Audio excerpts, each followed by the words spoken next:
അപ്പൊ ഇവിടെ ഒന്നും കൊടുത്തില്ലേ? രക്ഷപ്പെട്ടതാ, അവസാനം അശ്വന്റെ ഡബിങ് കഴിഞ്ഞു, ബാലൻസ് ഒരു പേയ്മെന്റ് ഉണ്ടാവുമല്ലോ, അതിന് ഗണേശനെ വിളിച്ചു. ഗണേശൻ നാളെ പേയ്മെന്റ് നൽകണം, ഒരു 2-3 ലക്ഷം ഉണ്ടെന്ന് തോന്നുന്നു. ഗണേശൻ ചേട്ടാ അത് അത് നമ്മൾ അതിൽ ഇത് ചെയ്ത് ചേട്ടാ ചെലവായിട്ടുണ്ട്. അയ്യോ അതിന് അത്ര ചേട്ടാ ഡെയിലി ഇത് കഴിക്കും, 3-4 ഓംലെറ്റ് ഡെയിലി അടിക്കില്ലേ, പിന്നെ ഹോർലിക്സ്. അപ്പൊ അതിൽ കണക്കിൽ എഴുതിത്തള്ളി. ഇപ്പൊ ഡബിങ് കഴിഞ്ഞ് ഒന്നും കിട്ടാത്തതിന്റെ ഒരു പരിഭവം ഉണ്ട്. അതൊക്കെ എങ്ങനെ ഇരിക്കണ അതാണ്. പക്ഷെ അതിലൊന്നും ഒരു പ്രശ്നമില്ല, അതൊന്നും ഒരു സങ്കടമില്ല. പക്ഷെ എന്നിട്ടും പ്രൊമോഷൻ വന്നില്ലേ? പിന്നെ അതാണ് നമ്മൾ വൈറ്റ് ഓംലെറ്റ് ഉണ്ട്. അല്ല വൈറ്റ് ഓംലെറ്റ് മാത്രമല്ല, പ്രൊമോഷൻ വരാനുള്ള കാരണമുണ്ട്, ഡിന്നറുണ്ട്. അതും കൂടെ ഓർത്ത് തന്നെ വന്നേക്കണം, അല്ലാതെ വേറെ എല്ലാവരും ഡിന്നർ ഉണ്ട്, നമുക്ക് എല്ലാവർക്കും ഡിന്നർ ഉണ്ട്.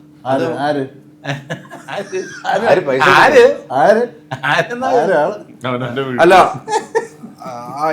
ഈ ഡിന്നറൊക്കെ നമ്മുടെ പ്രൊഡ്യൂസറായിരുന്നു. 3 സൂപ്പർ ഹിറ്റ് സിനിമ, ഇത് അടുത്ത സൂപ്പർ ഹിറ്റ് ആകുമ്പോൾ അതിന് അഡ്വാൻസ് ആയിട്ട് നമ്മുടെ പ്രൊഡ്യൂസർ, ഒരു മടിയില്ലാത്ത നമ്മുടെ പ്രൊഡ്യൂസർ. അല്ല എനിക്ക് അങ്ങനെ പ്രൊഡ്യൂസറിന്റെ ഫ്രീ ഡിന്നർ അത്ര സോറി, നിങ്ങളെല്ലാം പൊക്കോ, ഞാൻ വരില്ല. നമ്മൾ തന്നെ മേടിച്ചു കൊടുക്കുള്ളൂ. എനിക്ക് താല്പര്യമില്ല. അങ്ങനെ നമ്മൾ അധ്വാനിച്ച് നമ്മൾ കഴിക്കണം. ആരുടെയെങ്കിലും കാശ് അങ്ങനെ വീട്ടിൽ പോയാണെങ്കിൽ പശുവിന്റെ വീട്ടിൽ നിന്ന് കഴിക്കുന്ന പോലെയല്ല ഹോട്ടലിൽ. ഇപ്പൊ എന്റെ വീട്ടിൽ നിന്ന് കഴിക്കുന്ന പോലെയല്ല, വേറെ ഹോട്ടലിൽ നിന്ന് വേറൊരാളുടെ കാശ് മുടക്കിയിട്ട്. ശരിയാ, അങ്ങനെയാണെങ്കിൽ ഉച്ചക്കൊക്കെ ഞാനൊന്ന് വാങ്ങിച്ചോ.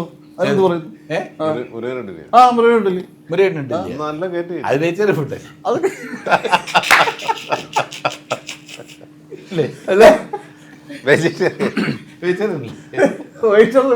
ഞാനേ വെയിറ്ററിന് കുഴപ്പമില്ല കേട്ടോ,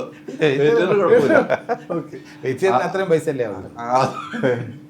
ഇതിപ്പോ പറഞ്ഞു വന്ന് വൈകുന്നേരം തട്ടുകട കൊണ്ട് കഴിക്കാൻ ഈ തട്ടുകട പുച്ഛിക്കരുത്, അതെനിക്ക് തട്ടുകട കൊണ്ട് തട്ടുകട പുച്ഛിക്കരുത്. തട്ടുകടയെ പുച്ഛിക്കരുത്. ഇവിടെ കേരളത്തിൽ എത്രയോ പേര് അധ്വാനിച്ച് കഴിയുന്നു. ഏറ്റവും നല്ല ഫുഡ് തട്ടുകട.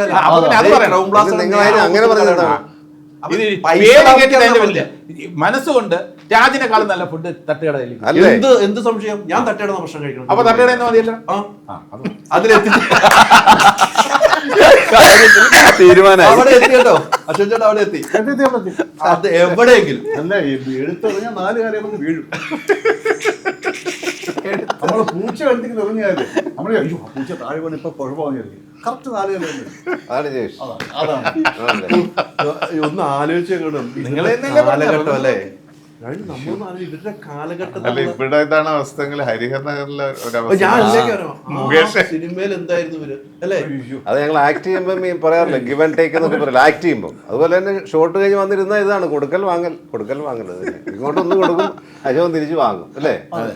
അത് തന്നെ എപ്പോഴും അങ്ങനെയാണ്, ആക്ടിങ് സമയത്ത് അല്ലാത്തപ്പോഴും കൊടുക്കൽ വാങ്ങലുണ്ട്. അൾട്രാ മോഡേൺ കിച്ചൺ ഡിവൈസസ്, ഒരു കിച്ചണിൽ വേണ്ട എല്ലാ ലേറ്റസ്റ്റ് ബ്രാൻഡുകളും ഇവിടെയുണ്ട്.